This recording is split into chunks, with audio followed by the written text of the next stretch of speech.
체스에 정신 차려 이 친구야.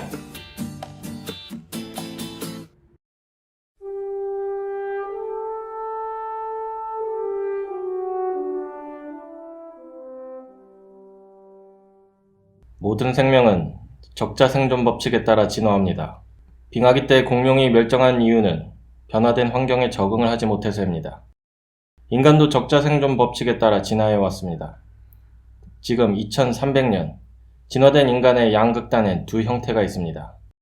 하나는 묻지마 비트족, 다른 하나는 죽어도 이더족이죠. 이 둘은 어떤 관계일까요? 먼저 비트족을 만나보겠습니다. 자, 여기 제 앞에 비트족이 있습니다. 비트코인은 인류의 어떤 의미일까요? 인류의 역사는 비트코인의 발견부터 새로 쓰여야 합니다. 인종, 국가, 성별, 이 모든 걸 막론하는 새로운 네트워크를 만들었으니까요. 이렇듯 비트족은 비트코인의 시작을 인류의 탄생으로 보고 있습니다. 자, 다르게 질문해보죠. 이더리움은 어떤 의미일까요? 죽고 싶어? 싹 가자! 비트족은 이렇게 이더족을 부인하면서 자신들의 생명을 보존해왔습니다. 자, 이번엔 이더족을 만나보죠. 이더리움은 인류의 어떤 의미일까요? 이더리움은 자연의 파괴자로부터 인류를 지킨 자연신이라고 할 수 있죠. 자연의 파괴자는 누구인가요? 그걸 내 입으로 말해야 되냐? 꺼져! 채굴로 먹고 사는 비트족을 의미하는 것이겠죠. 이렇듯 이더족은 비트족을 악의 근원이라고 규정하고 호시탐탐 제거할 틈만 노리고 있죠. 자, 이 둘이 모이면 어떻게 될까요? 이 벌레 같은 놈! 오늘은 너희 제삿날이다. 에이패! 누가 할 소리? 입에서 바퀴벌레 똥구멍보다 더 해악한 냄새 나는 놈! 에이제! 이렇듯 찌질한 두 종족은 서로 욕하며 침이나 뱉는 저질스러운 싸움을 하면서 미래를 만들어가고 있습니다.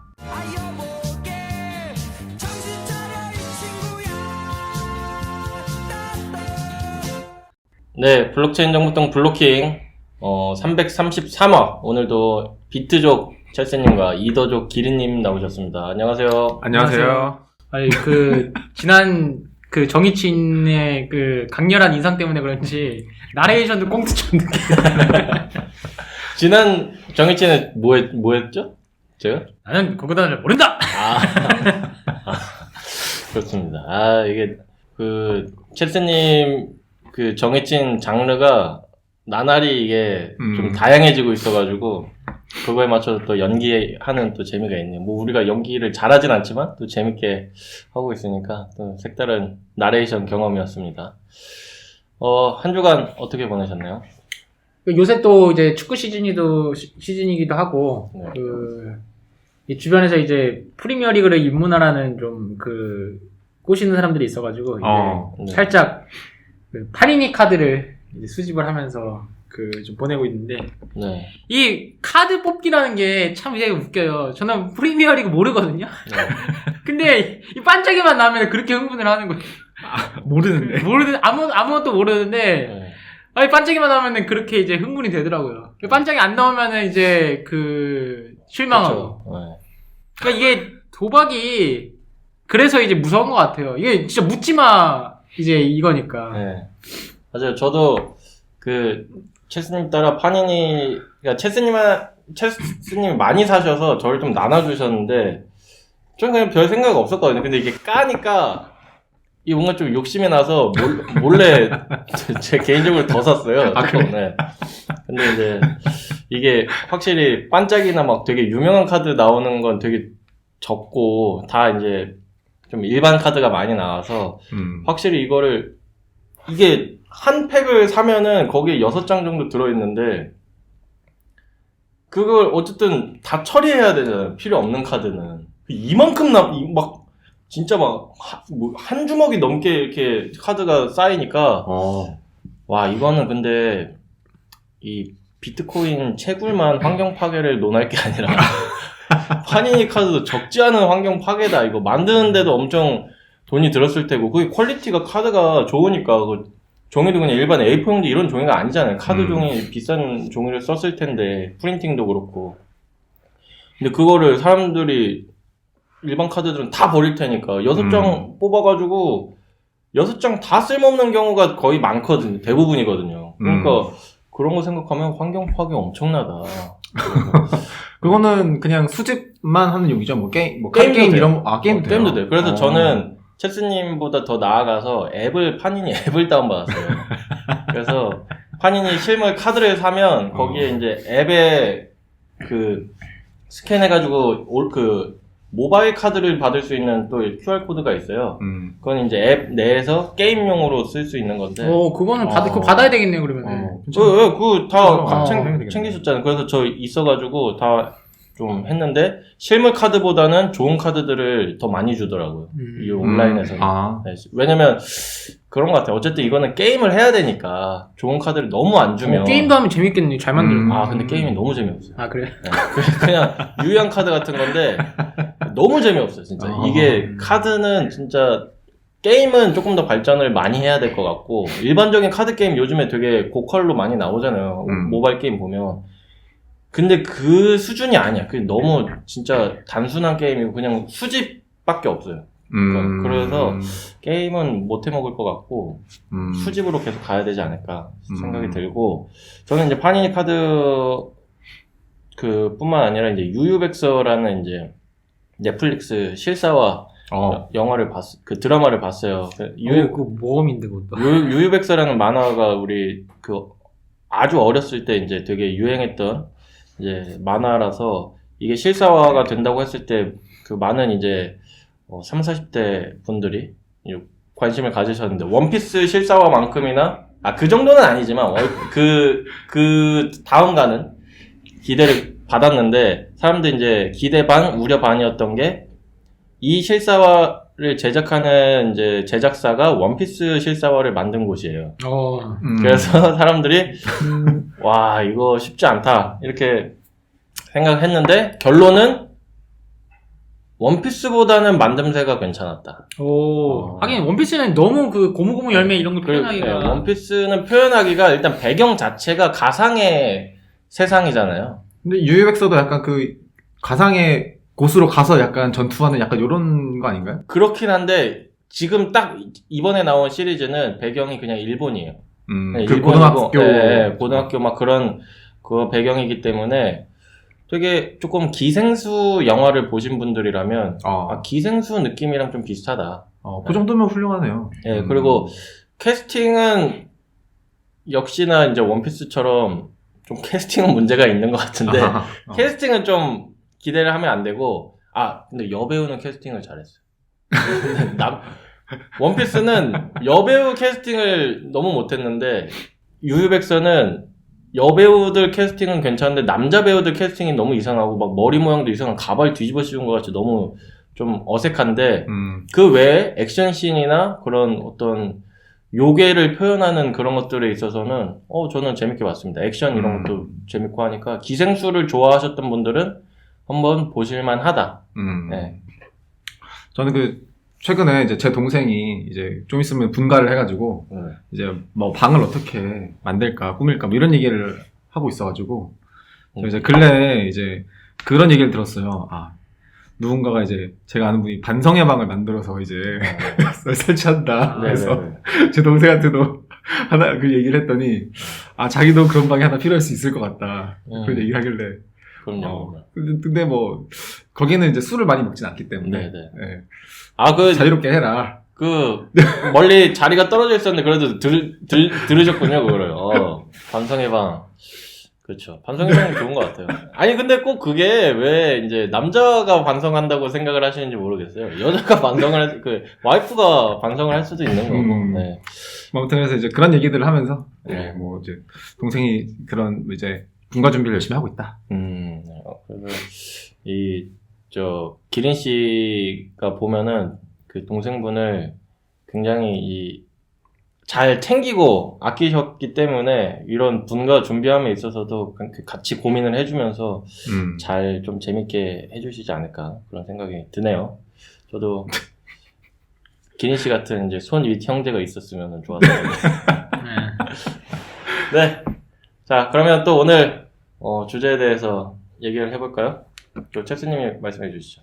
오늘 주제는 지난번에 제가 꽁으로 가져온 이제 네. 비트코인 현물 ETF 승인의 영향 이제 이렇게 된 건데요. 이제 어느 정도 며칠이 지나가지고 지금 벌써부터 이제 성적표가 나와서 이거 가지고 이제 말이 시장에서 또 떠들어 제끼고 있는데 네.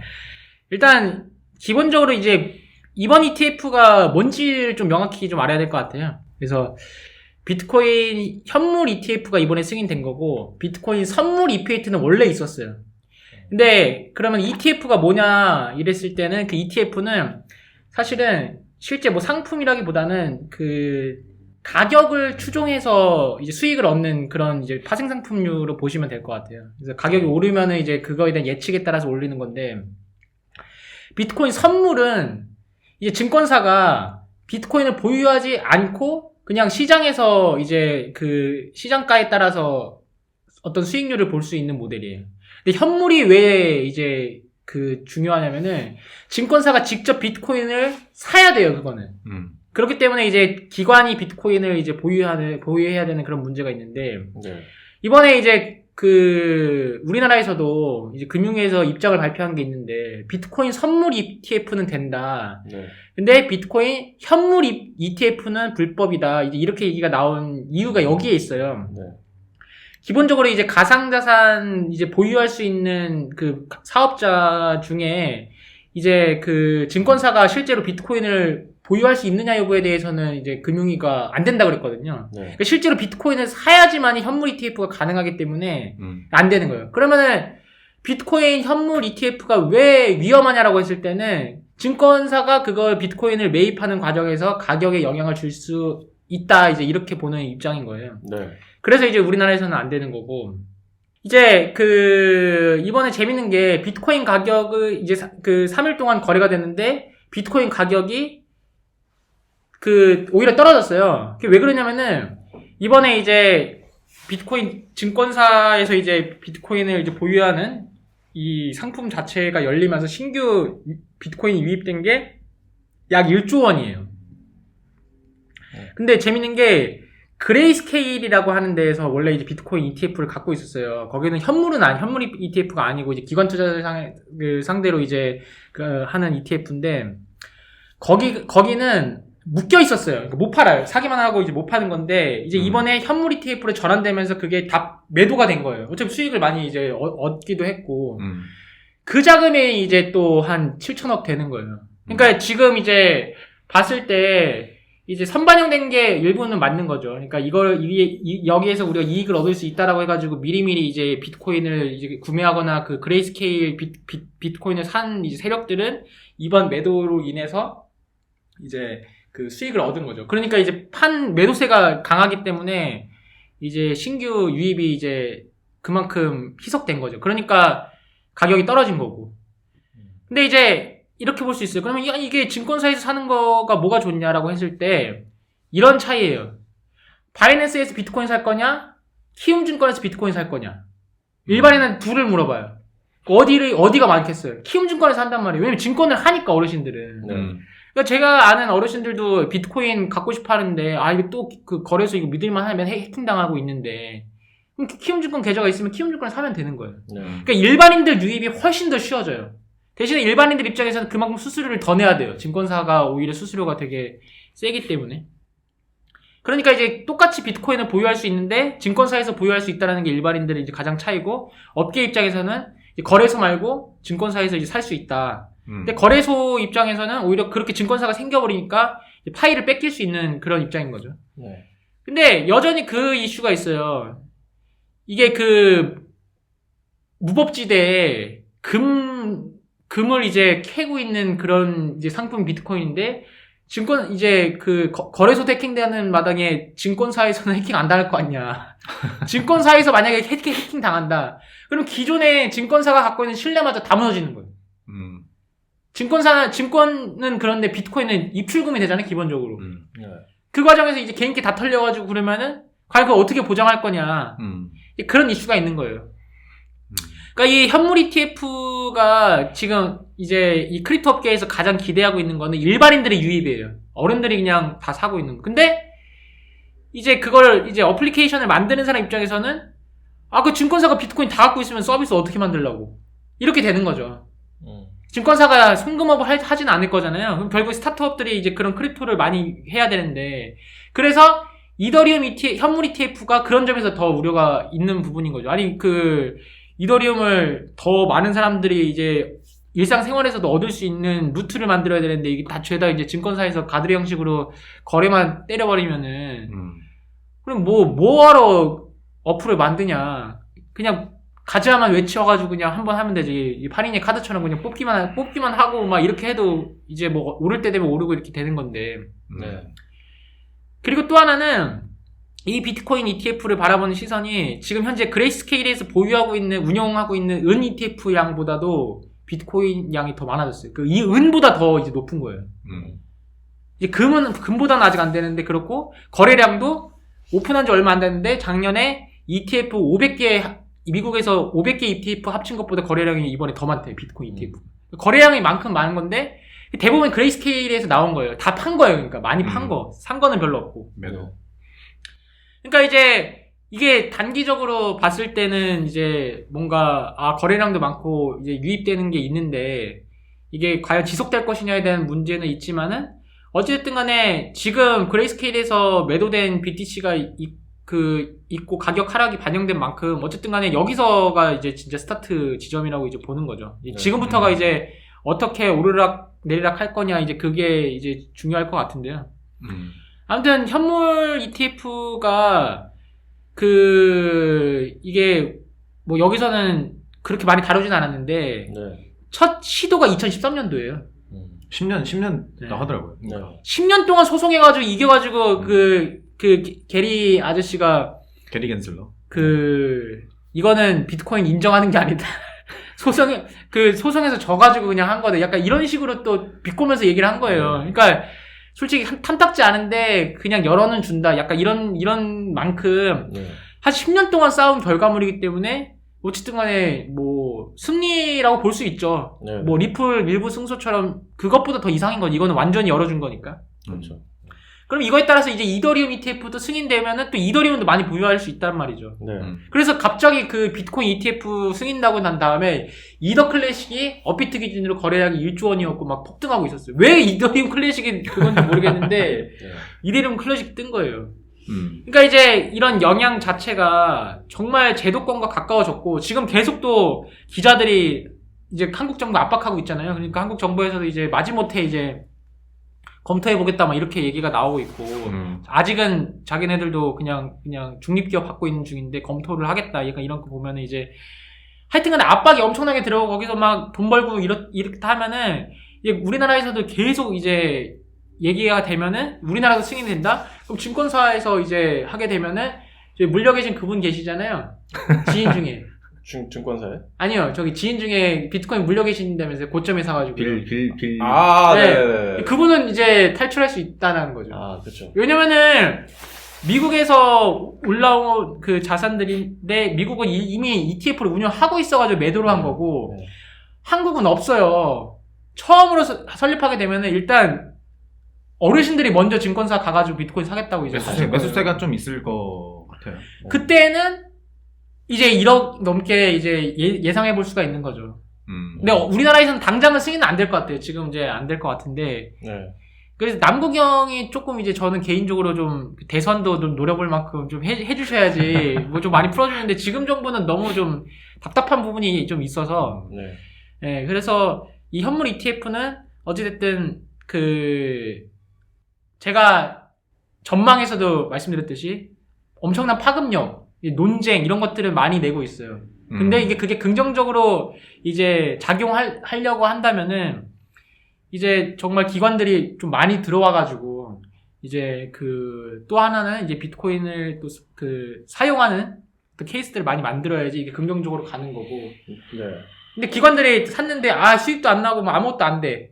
아무 필요 없어. 이러면은 이제 안 되는 거고. 네. 이게 저는 좀 그런 생각을 좀 해봤어요. 이게 증권사가 비트코인을 다루느니 은행이 다루는 게 훨씬 낫겠다 이런 생각을 좀 한 게, 그러니까 물론 이제 제가 생각하는 이상적으로 비트코인을 다룬다는 의미예요. 은행식으로 다루는 걸 말하는 게 아니라, 우리가 생각했을 때, 제가 생각했을 때 이상적으로 다룬다고 했을 때 은행이 더 좋을 것 같다라고 생각이 든 게, 체스님이 말씀하신 부분에서도 증권사 시스템 자체가 이 증권이든 뭐든 사용하고 송금하고 보내고 뭐 이런 거에 그 특화된 서비스는 아니잖아요. 그냥 사가지고 가지고 있고 그냥 말 그대로 투자용 시스템이다 보니까 여기서 비트코인을 다루게 되면 비트코인도 그냥 투자용, 그냥 가지고 있는 용,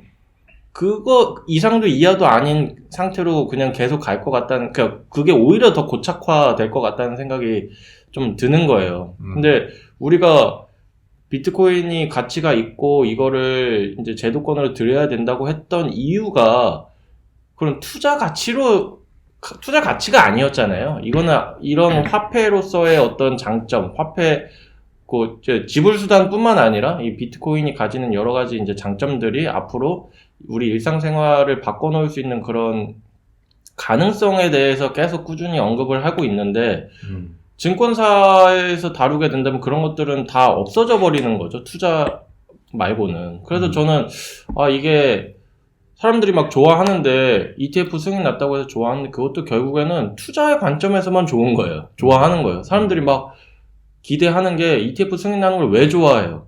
이게 호재라고 생각이 들고, 이게 가치가 오르니까, 내가 사놓은 비트코인 가치가 오르겠다, 나 부자 됐다, 이게 그냥 끝이잖아요. 이거 제도권으로 들어왔으니까 이제 비트코인이 우리 일상생활에서 쓰일 날이 머지 않았어, 이렇게 생각하면서 좋아하는 사람이 과연 몇 %나 될까라고 했을 때는 저는 극히 드물 거라고 생각이 들거든요. 근데 저는 이런 인식이 계속 이제 바뀌지 않고 지속된다는 게 과연 호재라고만 볼 수 있을까? 그걸 좋은 현상이라고 볼 수 있을까? 이 생각이 드는 거예요.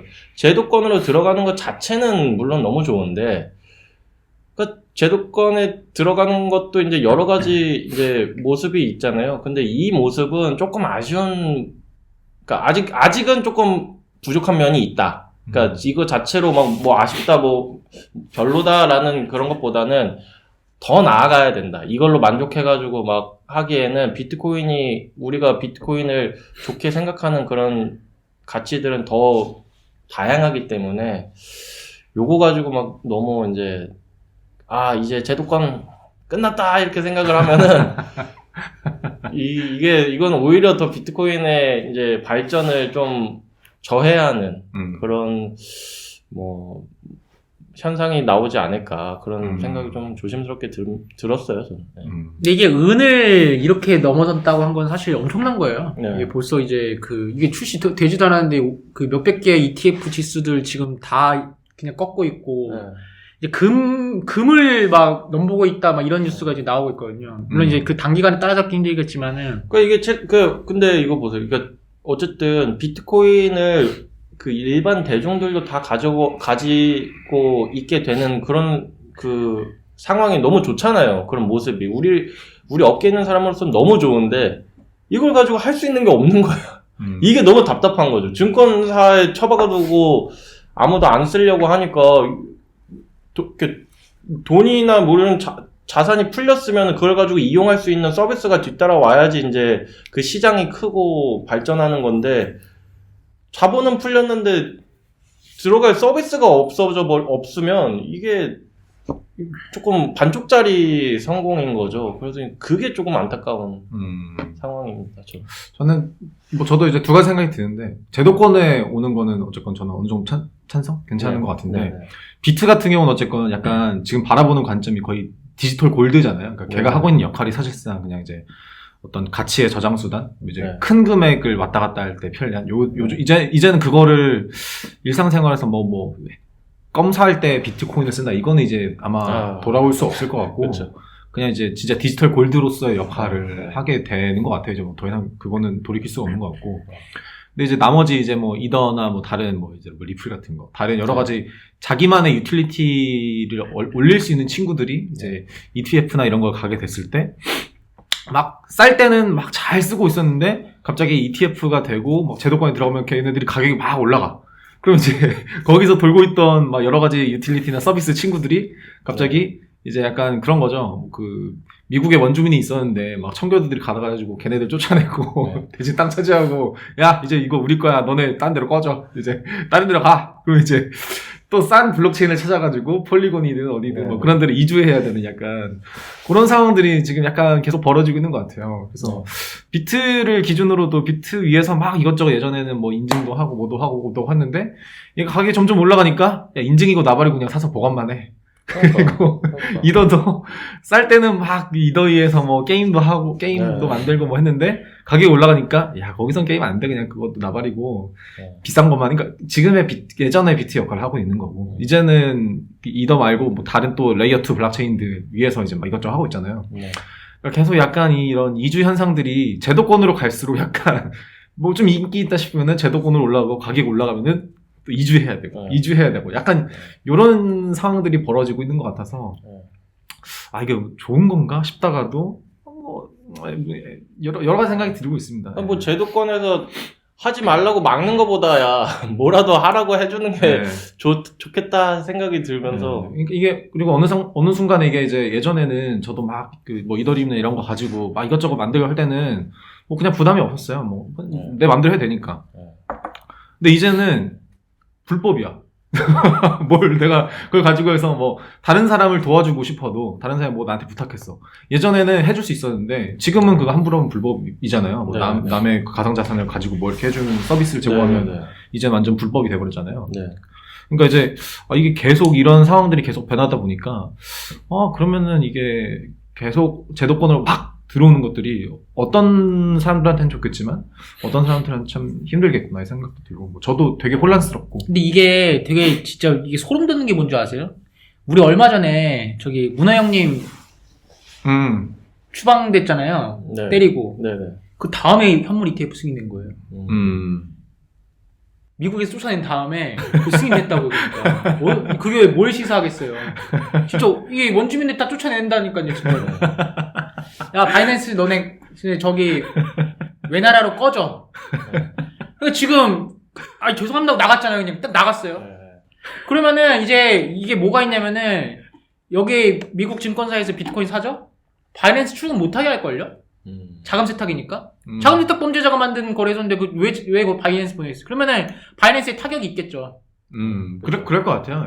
그러니까 모든 비트코인 합법적인 비트코인 자금은 미국에서 다 빨아들이고 거기는 미국 시민권을 없는 그러니까 거기에서 증권 계좌를 열 수 없는 혹은 이제 거기서 중개하는 나라에서의 증권사를 그 계좌를 갖지 못하는 그런 사람들만 거기서 거래하는 거예요. 그러면은 이게 뭘 낙인 찍히냐면은 거기는 자금 세탁 거래소가 되는 거예요. 이 프레임이 안 들어진다니까요. 이게 소름인 거예요. 미국이 이 시장을 장악하는 방식 자체가. 지금 우리나라는 증권사도 옛날에 바이낸스 많이 만났대요. 근데 지금 갑자기 다 미국 ETF랑 계좌 연결해가지고 우리 해외 주식 연결되잖아요. 증권사에서. 그것처럼 여기서는 이제 미국 증권사 쪽에가 연결되는 거예요. 거기는 이제 계속 돈 빨아들이는 거죠. 자기네들 비트코인 보유하고. 그럼 뭐냐면은 합법적인 비트코인은 개설을 하려고 그러면 다 미국 쪽에 넣죠. 안전하니까. 파이낸스에는 뭘 남겠어요? 다 이제 마진 때리고 막 이렇게 하고 하지 말라는 거 하는 사람들만 남는 거잖아요. 그러면 이제, 세상 사람들이 이제 바이낸스라는 거래소 인식이, 혹은 이제 바이낸스를 쓰는 사람들을 보는 인식이, 불법 해외도가 바카라 원전과는 그렇게 생각할 수도 있다라는 거죠. 그 프레임 자체가. 원래 의도한 거와는 다르게. 무서운 나라예요. 근데 미국에서 문화 형님 내쫓는 거는 원주민 내쫓는 건 아니죠. 아니, 원주민 내쫓는 건 아닌데, 근데 그런 식으로 이제, 미국에서 세업을 원래 하고 있었던 사람을, 그럼 그 사람이랑 같이 가도 되는데, 왜 내쫓아버린다는 거죠? 맨 처음에 문화 형님 내쫓았다길래, 게리 형님을 내쫓았나? 문화 형님이 하도 많은 게. 근데 진짜, 저는 이거, 방송하려고 판을 생각해보니까, 진짜 소름 돋더라고요. 우리가 이거 한 지 얼마 안 됐어요. 그쵸. 뭐 몇 조 해가지고 그냥 나가겠다 해가지고 사임하고 그냥 다 하고 나간 게 이거 얼마 안 됐잖아요. 와, 그리고 현물 ETF 바로 승인 딱 때리고 나서 이제 하는 거 보고서는 너무 소름이 돋는 거예요. 왜냐면 그때 그거랑 이제 우리나라 정부 발표하는 게 이제 증권사에서 다 지금 미국 증권 그 ETF 릴레이 하려고 증권 그 사도 준비하고 있었는데 그거를 금융에서 막은 거잖아요. 근데 보니까 원래 증권사들이랑 바이낸스랑 지금 업비트 바이낸스랑 하듯이 막 다 얘기하고 있었다고요. 네. 알아보고 있었거든요. 하는데 그게 이렇게 가버리니까 그러면 이제 우리나라 거래소 포지션도 애매한 거죠. 네. 업비트랑 연결할 필요가 없어지는 거죠. 만약에 그 외국에 있는 증권사랑 할 수 있다고 한다면. 그렇죠. 그러니까 그러면은 거래소 입장에서는 진짜 죽 서서 개 준 거지.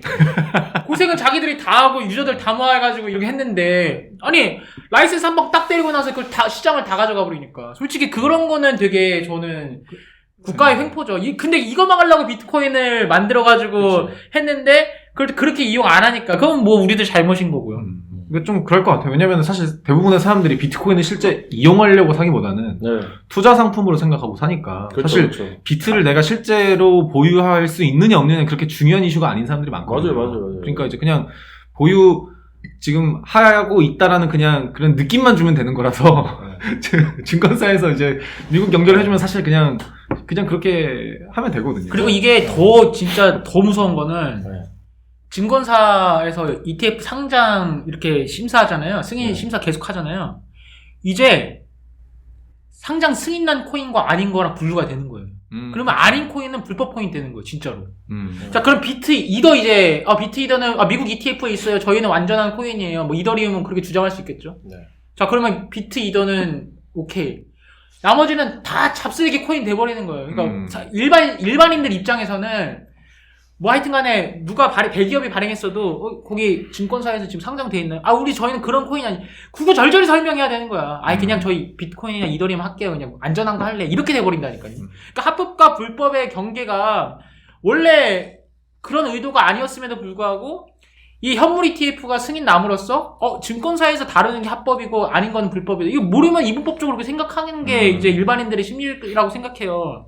그러면은 이제 비트 이더 외에는 잡코인 딱 이렇게 때려버리면 이제 그 되게 무서운 거죠. 이게 그러니까 이 기린 씨가 이 말씀하신 게 공감이 가는 게 이게 사실 탈중앙과 중앙의 어쨌든 대결이었잖아요. 그 장펑자오 형님 자꾸 형님이라고 그러면 또 이제 지적받으니까 우리 장문호님 이 이제 탈중앙화 대표인 거고, 뭐 탈중앙이라고 하긴 뭐하지만 어쨌든 블록체인이 탈중앙을 기반으로 이렇게 만들어진 거니까 탈중앙과 중앙대 싸움이라고 했을 때 탈중앙이 중앙을 이기려면은 그 점조직들의 점들이 같이 싸워줘야 돼요. 하나의 점만 대표로 가서 싸우면은 이길 수가 없어.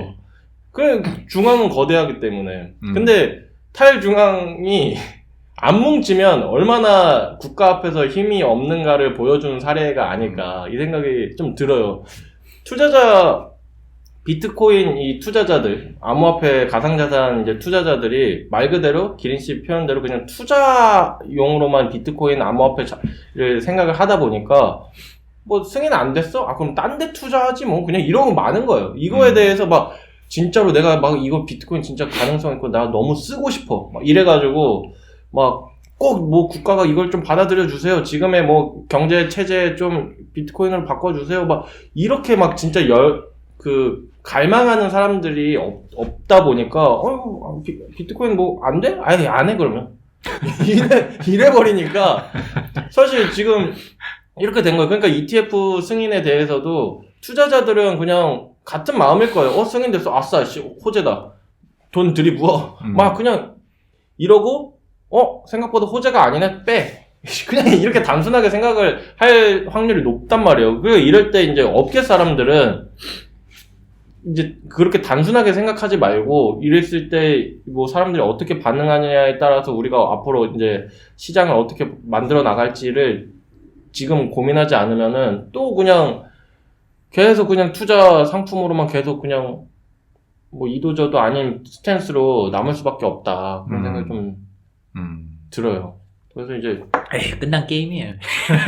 비트코인 이미 끝났어. 내가 봤을 때는 이거는 못 돌이켜. 이거는 제가 생각했을 때 이거는 너무 못 돌이켜. 언제 끝났냐면은 그 문어 형님이 물러났을 때가 진짜 그때가 피크였어요. 그거 이후에 이제 제가 생각하고 있는 유일한 남은 시나리오는 이제 비싼 코인과 아닌 것 중에 우리는 그 유틸리티형이 이제 투자 상품이 아니다라고 선언을 일단 한 코인이 필요해요. 그러니까 사실 폴리곤이 좋은 후보인데 그래서 실생활용 코인이 비트코인이 되는 게 아니라 폴리곤 코인인 거예요. 폴리곤 코인이 되고 이더리움은 이 이더리움 기반이 폴리곤이니까 이더리움 기반에 있는 폴리곤이 잘 되면은 이더리움도 오르는 이런 시나리오 원래 상관은 없는데 그렇게 해가지고 이더리움이 가치가 있으면 그게 오른다는 시나리오가 유일한 시나리오예요. 제가 생각했을 때. 저 이게 좋은데 네. 그래서 우리나라가 이거 분류한다고 그랬는데 지금 분류하고 있나 모르겠네. 우리나라는 아무 의미 없어요. 우리나라는 진짜 저는 아무 기대 안 하고 미국이 그걸 해줘야 돼요. 그러니까 폴리곤 측에서 폴리곤 ETF를 만든다고 했을 때 자기들이 거절을 해줘야 돼요, 솔직히. 네, 그게 맞아요. 네, 거절을 해줘야 돼요. 그러니까 자기들이 스스로 맞네. 우리 거 올리지 마라. 우리는 이거 아니다라고 스스로 거절을 해줘야. 그게 네, 왜냐면은 네. 그리고 절할 거야 아마. 진짜로. 네, ETF 그러니까 가진다는데. 그게 쉽지가 않죠, 솔직히. 그게 안 되겠죠. 그것만 되면은 그 프로젝트는 살아남아요. 네. 근데 그거를 사람들이 포기 못 한다니까. 왜냐면은 폴리곤도 이미 ICO를 했기 때문에. 네. 그래요. 걔네도 먹고 살아야 되니까. 비탈릭은 자기가 거절을 하겠죠. 근데 자기가 거절한다고 해서 그게 거절이 되겠냐고요. 그렇죠. 안 되잖아요. 그러니까 폴리곤처럼 자기 거의 중앙화된 애들이 스스로 거절을 해줘야지 그렇게 쓸 수가 있는데 이게 참 딜레마입니다. 그리고 비트코인은 금으로 남아야 돼요. 그래야지 이제 딴 데에서도 이제 그 비트코인 핑계 대면서 이제 뭐 제도권 비빌 수 있는 거죠. 예, 제가 이 두 분의 그 말씀을 듣고 지금 살짝 반성을 했습니다. 이게 첼스님이 예전에 저한테 그런 말씀 그 블로킹에서인가 하신 적이 있는데 자꾸 뭐 투자자 보고 뭐 이렇게 막 뭐 인식을 바꿔라 막 이렇게 자꾸 투자자 핑계를 대지 말고 업계에서 바꿔라. 그러니까 언제까지 투자자 핑계만 대까? 그거 맞는 말씀이시니까 이제 저도 그래 내가 업계 사람으로서 내가 잘 좋은 걸 만들고 이렇게 그런 거에 노력을 해야지 자꾸 투자자가 뭐 이렇다고 징징거리면 안 된다 했는데 지금 또 징징거렸다는 생각이 좀 들어서 마지막 반성을 또 하면서 이런 것도 까먹고 또 그럴 수도 있어요. 반성을 하면서 한 줄로 평으로 넘어가 볼까요? 아니 근데 미국 ETF는 하드포크 하면은 코인은 주냐? 이거 진짜 안 주면 쓰레기인 거예요 정말로. 근데 주겠죠. 되게 웃긴 게 뭔지 아세요? ETF에서 우리는 비트코인 ETF지 하드포크 ETF는 아니다. 그럼 어떻게 될 거지? 안 주겠죠. 안 주나? 아니 비트코인만 해준 거지 비트코인 캐시 ETF는 안 해줄 그렇죠, 거예요. 그렇죠. 그건 그렇네. 비트코인 골드 ETF도 안 해줄 거고. 이것도 되게 해결해야 될 문제가 많네. 아무튼 어쨌든 이제 승인이 난 거니까 그렇죠. 뭐 이제 시작이니까 한번 이게 우려 섞인 얘기를 했지만 그렇다고 해서 이게 무조건적으로 안 좋은 쪽으로 흘러갈 거라고 생각을 할 필요는 없잖아요. 우리의 어떤 우려인 것뿐이지 얼마든지 좋은 쪽으로 생각할 수 있으니까 지켜보면 좋을 것 같습니다. 저 같은 경우는 그럼에도 불구하고 제도권으로 들어갈수록 대중성과 멀어지는 블록체인의 딜레마로 하겠습니다. 도지 ETF는 가능할 것인가?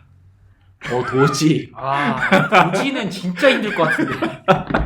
도지는 거의 사이비 종교 수준이어가지고. 네, 그거는 사실 도지는 대박 날 것 같은데 ETF 되면은 안 해줄 것 같아. 일론 머스크 얄미워서라도 안 해줄 것 같아. 그리고 일단 도지 심볼부터가 킹받아. 그거 안 해줄 것 같아. 이거 너무 약 올릴 것 같아서. 하여튼 되면은 그것도 대박 나겠죠. 오히려 도지 같은 코인이 ETF랑 좀 어울리지 않아요? 그럴 수도 있죠. 어차피 이거는 그냥 밈 코인이잖아요. 그쵸. 쓰잘데기 없는 그런 건데. 아니 근데 이제 보유량이 네. 이제 일론이 많이 가지고 있고 이제 그거야말로 정말 ETF 승인하면은 막 할 거다 말 거다 이러면서 시세 조작에 대한 일론한테 또 놀아날 수 있기 때문에 그거 승인 그거는 하면은 진짜 대박 날 것 같은데 아마 쉽지는 않을 거예요.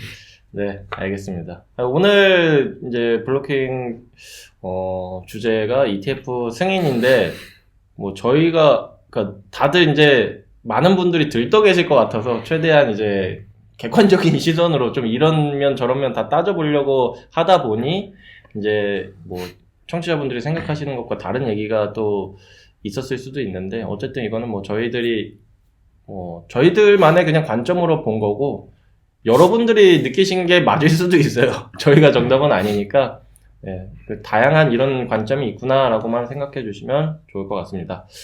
네, 그럼 오늘 블로킹 333화는 여기서 마치도록 하겠습니다. 다음 주에도, 알찬 소식과 그 스페셜 게스트가 있을 수도 있고 없을 수도 있는데, 아무튼 잘 섭외가 되면 스페셜 게스트와 함께 돌아오도록 하겠습니다. 두 분 고생 많으셨습니다. 감사합니다. 감사합니다.